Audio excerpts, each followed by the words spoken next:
بسم اللہ الرحمن الرحیم. عن ابی ہریرہ رضی اللہ عنہ عن رسول اللہ صلی اللہ علیہ وسلم قال ثلاثۃ لا یکلمہم اللہ ولا ينظر الیہم یوم القیامہ ولا یزکیہم ولہم عذاب علیم شیخ زان و ملک کذاب و عائل مستکبر.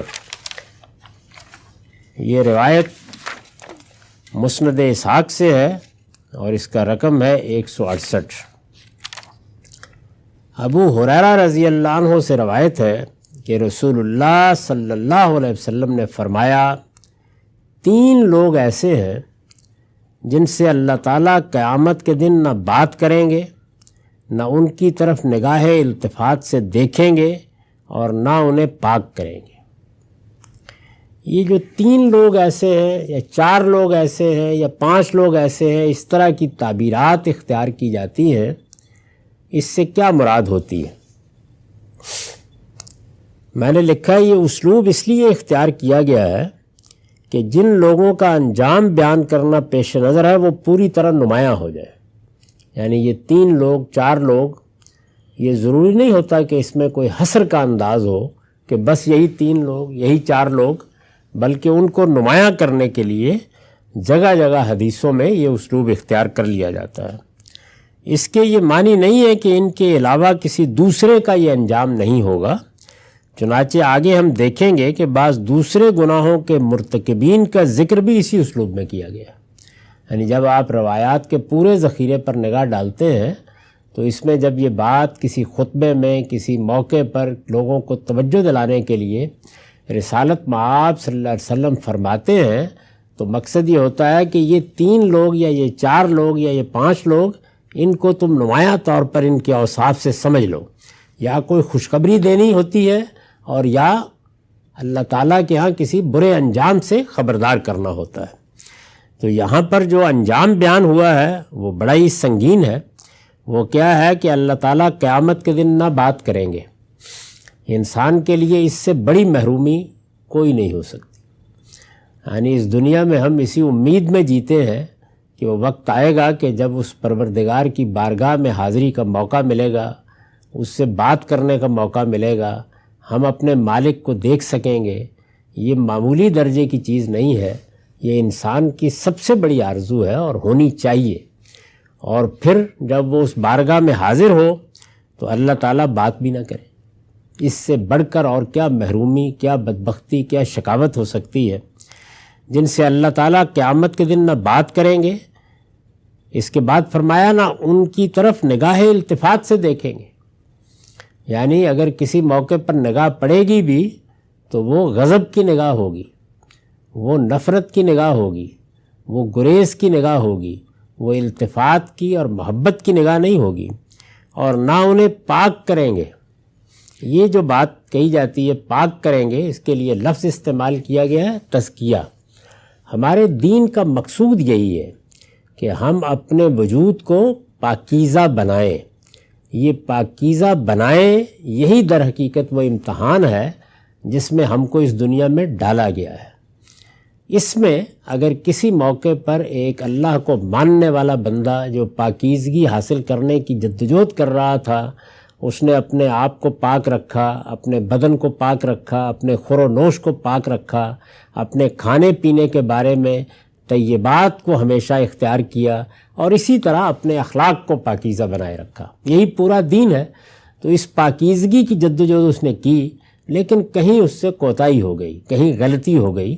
جس طریقے کی ایک بہت ہی غیر معمولی مثال سورہ توبہ میں ان 3 صحابہ کی ہے جن سے رسالت مآب صلی اللہ علیہ وسلم کا ساتھ دینے میں غلطی ہوئی غزوہ تبوک کے موقع پر. تو اللہ تعالیٰ پھر کچھ سزا دیتے ہیں. یہ سزا تنبیہ کے لیے ہوتی ہے، پاک کرنے کے لیے ہوتی ہے. یعنی کیوں دی جاتی ہے؟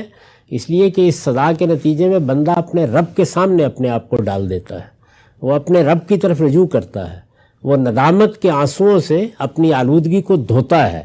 تو اس سے جو نتیجہ نکلتا ہے وہ بھی ایک باطنی پاکیزگی ہے. اس کو بھی قرآن مجید میں لفظ تزکیہ ہی سے تعبیر کیا گیا ہے. گویا سزا کی نوعیت بھی ایمان والوں کے لیے یہی ہوتی ہے. تو یہی تعبیر اختیار کی ہے کہ وہ نہ انہیں پاک کریں گے. میں نے اس پر لکھا ہے یعنی ایسا بھی نہیں ہوگا کہ انہیں تھوڑی بہت سزا دے کر معاف کر دیا جائے. قیامت میں جب اللہ کے بندے اس کی بارگاہ میں آئیں گے تو کچھ تو وہ ہیں کہ اپنے اعمال کی وجہ سے اللہ کی رحمت سے اس کی عنایت سے کامیاب ہوئے اور ان کے لیے جنت کا پروانہ مل گیا.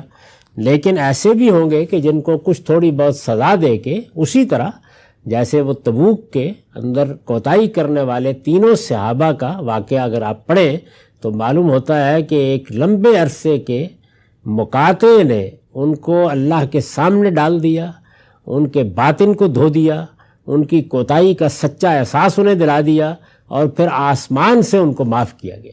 یعنی اللہ تعالیٰ نے بشارت دی کہ وہ معاف کر دیے گئے ہیں. تو یہ عمل قیامت میں بھی ہوگا بعض لوگوں کے لیے، اس کے لیے یہ لفظ یزکیہم استعمال ہوا ہے. یعنی ایسا بھی نہیں ہوگا کہ انہیں تھوڑی بہت سزا دے کر معاف کر دیا جائے. اصل میں لفظ یزکیہم استعمال ہوا ہے. قیامت میں اس کی یہی صورت متصور ہو سکتی ہے. چنانچہ سورہ آل عمران کی آیت 77 میں اہل کتاب کے ان مجرموں کے لیے بھی یہ لفظ اسی مفہوم میں استعمال ہوا ہے جنہوں نے اس عہد کو توڑ دیا جو اللہ کی شریعت اور آخری پیغمبر کی بعثت سے متعلق ان سے لیا گیا تھا. تو وہاں بھی یہی فرمایا ہے کہ ولا یزکیہم، اللہ انہیں پاک نہیں کرے گا. مطلب یہ ہے کہ جب قیامت میں وہ اعتراف بھی کریں گے اپنی اس غلطی کا تو ایسا نہیں ہے کہ انہیں تھوڑی سزا دے کر پاک ہونے کا موقع دیا جائے گا. ان کے بارے میں بھی یہی کہا کہ نہ اللہ تعالیٰ بات کریں گے، نہ نگاہ التفات سے دیکھیں گے اور نہ انہیں پاک کریں گے اور ان کے لیے دردناک عذاب ہے. تو یہ گویا اب وہ لوگ نمایاں کرنا پیش نظر ہیں کہ جنہوں نے اتمام حجت کے درجے میں ایک بات کو سمجھا اور اس کے باوجود جب کہ کوئی عذر باقی نہیں رہا تب بھی گناہوں کا ارتکاب کیا. تو فرمایا کہ ایک جو بڑھاپے میں بھی زنا سے باز نہ آئے. یعنی یہ 3 لوگ فرمائے، ان میں سے ایک کون ہے جو بڑھاپے میں بھی زنا سے باز نہ آئے. اس پر میں نے لکھا ہے یعنی اس کے باوجود باز نہ آئے کہ ذہن پختہ ہو چکا، گناہ کے داعیات کمزور ہو گئے اور جنسی ہیجان کی وہ کیفیت باقی نہیں رہی جس کا تجربہ نوجوانوں کو ہوتا ہے. یعنی تمام محرکات اگر موجود ہوں تو اللہ کے ہاں بھی رعایت ہوتی ہے. یعنی اس میں کچھ معافی، کچھ عفو درگزر، کچھ تھوڑی سزا کے بعد پاک ہو جانے کا امکان ہوتا ہے. لیکن بڑھاپے میں جب ان میں سے کوئی چیز بھی باقی نہیں رہی، یہ وہی اصول ہے کہ جب سزا دی جائے گی تو احوال دیکھے جائیں گے ہر لحاظ سے. تو یہ فرمایا کہ اللہ تعالیٰ اس سے پناہ مانگنی چاہیے کہ بڑھاپے میں بھی زنا سے باز نہ آئے. دوسرا، جو بادشاہ ہو کر بھی لوگوں سے جھوٹ بولتا ہو، یعنی اس کو اقتدار ملا، طاقت ملی، لوگوں کے اوپر بادشاہی حاصل ہوئی اور وہ اتنے بڑے منصب پر پہنچ گیا، اس کے بعد کیا لینا ہے دنیا میں. جیسے اس بڑھاپے میں داعیات ختم ہو گئے تو یہاں پر ساری حرص، ساری خواہش وہ پایا تکمیل تک پہنچ گئی، تو اس کے بعد بھی جھوٹ بولتا ہو. اور تیسرا، وہ شخص جس کو مفلسی بھی اس سے باز نہ رکھ سکے کہ وہ حق کے مقابلے میں اکڑ بیٹھے. یعنی مال و دولت سے محرومی ہے، کچھ بھی پاس نہیں ہے. یہ اس لیے فرمایا ہے کہ مال و دولت سے محرومی آدمی کے اندر عاجزی پیدا کرتی اور ان حجابات کو بالعموم دور کر دیتی ہے جو مترفین کے ہاں، یعنی جن کو اللہ نے بڑی دولت دے رکھی ہوتی ہے، حق کے مقابلے میں سرکشی کا باعث بن جاتے ہیں. یعنی سرکشی کا باعث بننے کے اسباب میں دولت بھی ہے، اقتدار بھی ہے، علم بھی ہے، حسن بھی ہے. ان میں سے کوئی سبب بھی موجود نہیں ہے، پھر بھی سرکش آدمی. تو فرمایا کہ اس کے بعد کیا معافی کی گنجائش باقی رہ جاتی ہے. تو اس میں لوگوں کو رسالت مآب صلی اللہ علیہ وسلم نے بہت بلیغ اسلوب میں توجہ دلائی ہے کہ آدمی اپنے احوال کی رعایت سے اگر کوئی غلطی کر بھی بیٹھتا ہے تو کم سے کم جب اس طرح کے داعیات نہ رہے تو اسے محتاط ہونا چاہیے. اس کے بعد معافی کی گنجائش ختم ہو جاتی ہے. وآخر دعوانا الحمدللہ رب العالمین.